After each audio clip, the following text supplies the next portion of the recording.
వాక్యం వలన మనలను తన సంకల్ప ప్రకారము కనెను. హల్లెలూయా హల్లెలూయా.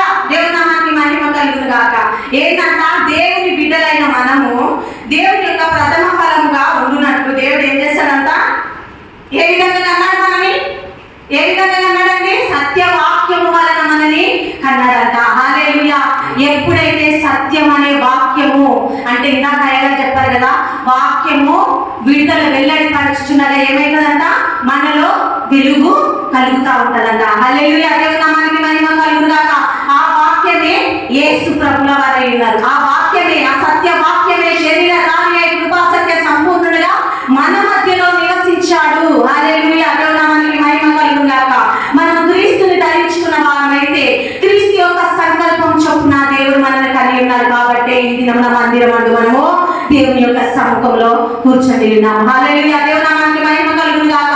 దేవుని బిడ్డలైన మనము ప్రథమ ఫలముగా ఆయన సత్య వాక్యము ద్వారా మనల్ని కన్నాడు కాబట్టి ఈ రోజున ఆయన లోక రక్షకుడని, మనల్ని రక్షించిన దేవుడని, నిజ దేవుడని సత్య వాక్యమును బోధిస్తున్న ఆ యేసు ప్రభుని మనం ధరించి ఉన్నామని ఎరిగిన వారము గనుకనే ఈ రోజున దేవుడు ఏం చేస్తాడంట? ఆయన వాక్యము ద్వారా మనల్ని ఉదక స్నానం చేయించి సత్యములో మనల్ని బ్రతికించాడు. హల్లెలూయా. నూతనముగా మనల్ని కన్నాడు కాబట్టి ఇప్పుడైతే నిద్రించుచున్న వారిలో ప్రథమ ఫలముగా క్రీస్తు మృతుల నుండి లేపబడ్డాడంట. హల్లెలూయా. ఏం చేస్తాడంట? క్రీస్తు యేసు ప్రభుల వారు ప్రథమ ఫలముగా మన కొరకై మృతుల నుండి ఆయన లేపబడ్డాడు. హల్లెలూయా. నీ కొరకై, నా కొరకై, నువ్వు ఇచ్చే ప్రథమ ఫలము కాదు కానీ నిన్ను రక్షించుటకు, నన్ను రక్షించుటకు యేసు క్రీస్తు ప్రభుల వారు ప్రథమ ఫలముగా మృతుల నుండి లేపబడిన దేవుడు. హల్లెలూయా. చెప్పగలరు. హల్లెలూయా. దేవుని నామానికి మహిమ కలుగును గాక. ఇట్టి విధంగా యేసు ప్రభుల వారు ప్రథమ ఫలముగా సంఘమును కనుటకై, సంఘములో నివసించుటకై, ఆ సంఘము కొరకై దేవుడు ఏం చేస్తాడు? మృతులలో నుండి లేపబడిన దేవుడు. హల్లెలూయా.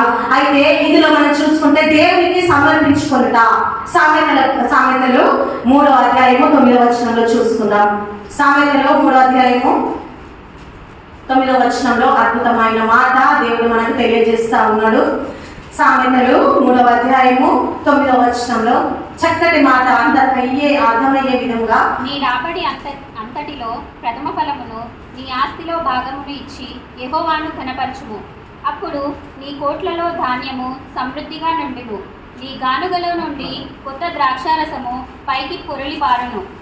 నా కుమారుడా, యెహోవా శిక్షను తృణీకరించవద్దు, ఆయన గద్దింపునకు విసుకవద్దు. హల్లెలూయా హల్లెలూయా. దేవుని నామానికి మహిమ కలుగును గాక. ఇక్కడ దేవుడు సెలవిస్తున్న మాట ఏంటంటే, నీ రాబడి అంతటిలో ప్రథమ ఫలమును నీ ఆస్తి భాగంలో ఇచ్చి యెహోవాను గణపరచుము. ఆస్తి ఎవరిస్తాం? ఆస్తి రాబడి. రాబడి అనగా ఏంటంటే, రాబడి అంటే ఏంది? ఇన్కమ్ అన్నట్టు. మనం గవర్నమెంట్ చెల్లిస్తాం కదా, ఇన్కమ్ ట్యాక్స్ చెల్లిస్తామా? చెల్లిస్తాం కదా, పన్ను చెల్లిస్తాం కదా. ఇస్తామండి. మనందరం కూడా, ఇల్లున్న వాళ్ళందరూ కూడా ఖచ్చితంగా గవర్నమెంట్ కి మనం పన్ను చెల్లించాల్సిన వచ్చినప్పుడే మనం హక్కుదారులమైతాము. లేకపోతే మనకు హక్కు ఉండదు, స్వతంత్రులము కాలేము. హక్కుదారులు కావాలంటే దానికి కావలసిన యొక్క పన్నును మనము చెల్లించాల్సిందే. అయితే దేవుడు ఇక్కడ ఏం చెప్తున్నాడంటే, నీకు రాబడి, నీ రాబడిలో అంతటిలో ప్రథమ ఫలమును నీ ఆస్తి భాగములో ఇచ్చి యెహోవాను నువ్వు గణపరచాలి. హల్లెలూయా. ఆస్తి అనగానే వెనకపోదాం కదా. ఒక అతను అడిగాడు యేసు ప్రభుల వారు ఏమన్నాడంటే, నేను మంచిగా బ్రతకాలంటే, పరలోక రాజ్యం చేరాలంటే నేను ఏం చేయాలి అని అడిగాడు. అడిగినప్పుడు యేసు ప్రభుల వారు ఒక మాట అన్నారు. ఏమన్నారు? నీకున్న ఆస్తి అంతా కూడా అమ్మేసి ఏమన్నాడు? పేదలకు ఇచ్చే అనగానే ఆయన ముఖం చిన్నపుచ్చుకున్నాడంట, వెనక్కి తిరిగిపోయాడంట. ఎంత అర్థం చూడండి. అంటే ఇక్కడ ఆస్తి కావాలి, అక్కడ పరలోక రాజ్యం కావాలంట. ఎంత మంచిగా అడుగుతున్నాడు, ఎంత ధైర్యంగా అడుగుతున్నాడు. హృదయం శుద్ధిగా లేదు కానీ దేవుని సముఖం అందు వచ్చి ధైర్యంగా అడుగుతున్నాడు కదా. మనం కూడా అన్ని విధంగానే జీవిస్తున్నాం ఈ రోజులలో. మనలో నీతి లేదు, నీతిని వెతికే వారంగా ఉండము. కానీ నాకు అన్ని కావాలి ప్రభువా, నాకు అన్ని ఇయ్యు ప్రభువా అని అడిగే వారంగా ఉంటాం. మన దేవుడు అడుగుతున్నది మాత్రం మనం ఇయ్యలేము కదా.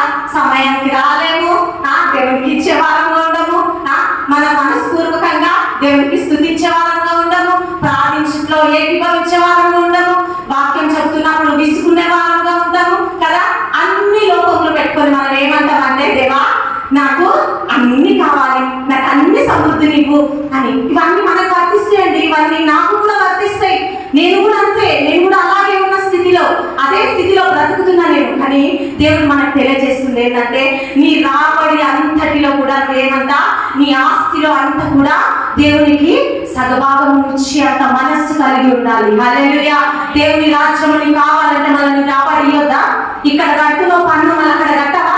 కట్టాలి. ఆయన పన్ను నీ దగ్గర నుండి కోరుతున్న పన్ను ఏంటి? రాబడి ఏంటి? నీ మనస్సు మాత్రమే, నిన్ను మాత్రమే దేవుడు కోరుచున్నాడు. ఇంకా నీ దగ్గర నుండి ఏ ఆస్తి పాస్తులు దేవుడు అడగట్లేదు ప్రియ సంగమా. దేవుడు అడుగుతుందల్లా నిన్నే మాత్రమే అడుగుచున్నాడు. దేవుడు నీ కొరకే దేవుడు ఎదురు చూస్తూ ఉన్నాడు. నువ్వు ఆయన సముఖంలో గడపాలి, ఆయనతో పాటు జీవించాలి, నువ్వు నీతిమంతుల సభలో నువ్వు కూడా ఉండాలి అని ఆయన కోరుకొచ్చున్నాడు. కాబట్టి ఆయన అడిగేదల్లా, ఆయన రాజ్యంలో మనం ప్రవేశించడానికి ఆయన అడుగుతుందల్లా కేవలము నీ మనస్సు, నీ నలిగిన మనస్సు, నీ గాయపడిన మనస్సు నువ్వు కావాలని దేవుడు ప్రేమను చూపుతూ ఉన్నాడు. హల్లెలూయా. దేవుని నామానికి మహిమ కలుగును గాక. ఆ రాబడంతా కూడా అనుభవిస్తే నీకు దేవుడు ఏమిస్తాడంట? నువ్వు ఒకవేళ నిజంగా నీ మనస్సునిచ్చి, నీ శరీరాన్ని ఇచ్చి, నా శరీరం అంటే ఏంది, ఏమన్నా సజీవ సమర్పణగా దేవునికి మన శరీరాన్ని సమర్పించే వారంగా ఉండాలి. మనకి ఎన్నో అడ్డంకులు ఉండొచ్చు, మందిరానికి రావడానికి ఎన్నో కారణాలు ఉండొచ్చు. ప్రతి మనిషికి కారణాలు ఉంటాయి, కానీ ఆ కారణాలన్నింటినీ దాటుకుంటూ వచ్చిన వాడే నిజమైన క్రైస్తవుడు. హల్లెలూయా.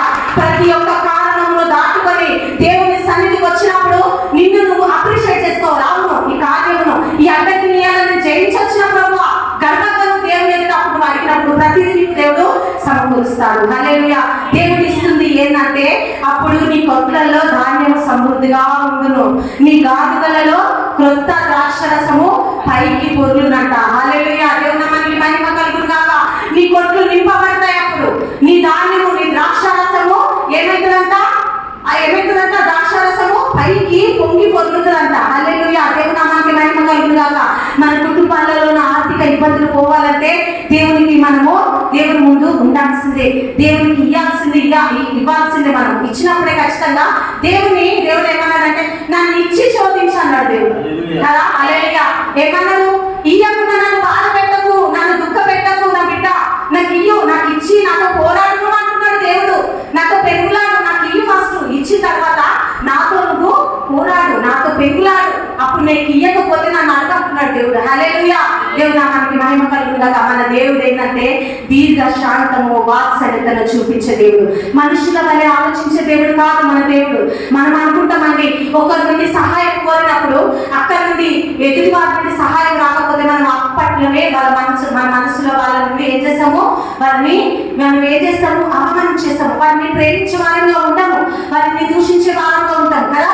వారి వెనకాల ఈ సహాయం అడిగితే తను చేయలేదని నాన్న మాటలు అనేస్తాం కదా. కానీ మన దేవుడు అలాంటి దేవుడు కాదు.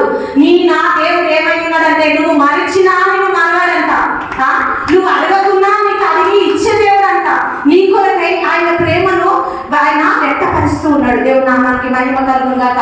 ప్రభు అయిన యేసుక్రీస్తు 12 మంది శిష్యులని లోకంలో పంపించి కూడా వారితో చెప్పిన మాట ఏంటంటే, రోగులను ఏం చేయమన్నాడు? ఆయన స్వస్థపరచమన్నాడు, చనిపోయిన వారిని లేపమన్నాడు, కుష్టి రోగులను శుద్ధిలు చేయుడి అన్నాడు, దయ్యములను వెళ్ళగొట్టుడి అన్నాడు. ఇవన్నీ చేయుడి. కానీ ఏమన్నాడు? వాళ్ళ దగ్గర మీరు ఏది ఆశించకూడదని చెప్పాడు. హల్లెలూయా. ఏది ఆశించకుండా నువ్వు దేవుని యొక్క పరిచర్యలో ఉంటామో, మనమందరం కూడా దేవుని యొక్క పనిలో ఏది ఆశించకుండా ఉంటామో, అప్పుడు అద్భుత కార్యములను మనము రుచి చూసే వారంగా ఉంటాము.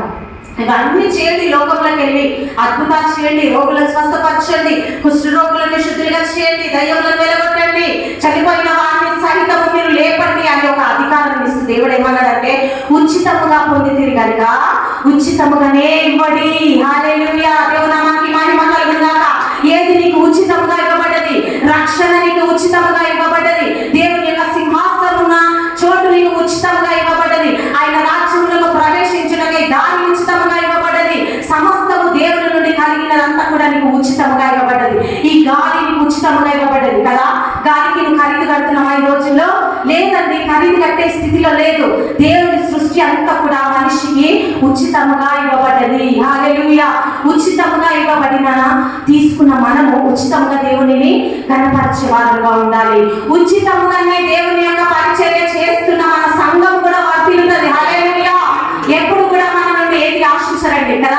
నాకు తెలిసినంత వరకు నేను ఈ సంఘంలోకి వచ్చినంత వరకు అయ్యగారు ఏది బలవంతంగా తీసుకుంటే నేను ఇప్పటి వరకు చూడలేదు. దేవుని నామానికి మహిమ కలుగుగాక. అందును బట్టి దేవుని అందు నేను విశ్వసిస్తున్నాను, అతిశయపడుతున్నాను. దేవుని నామానికి మహిమ కలుగు. ఎప్పుడైనా బలవంతం చేశారా మనని? సేవకులు ఎప్పుడు బలవంతపరచలేదు మనని. నాకు ఇది కావాలి, ఈ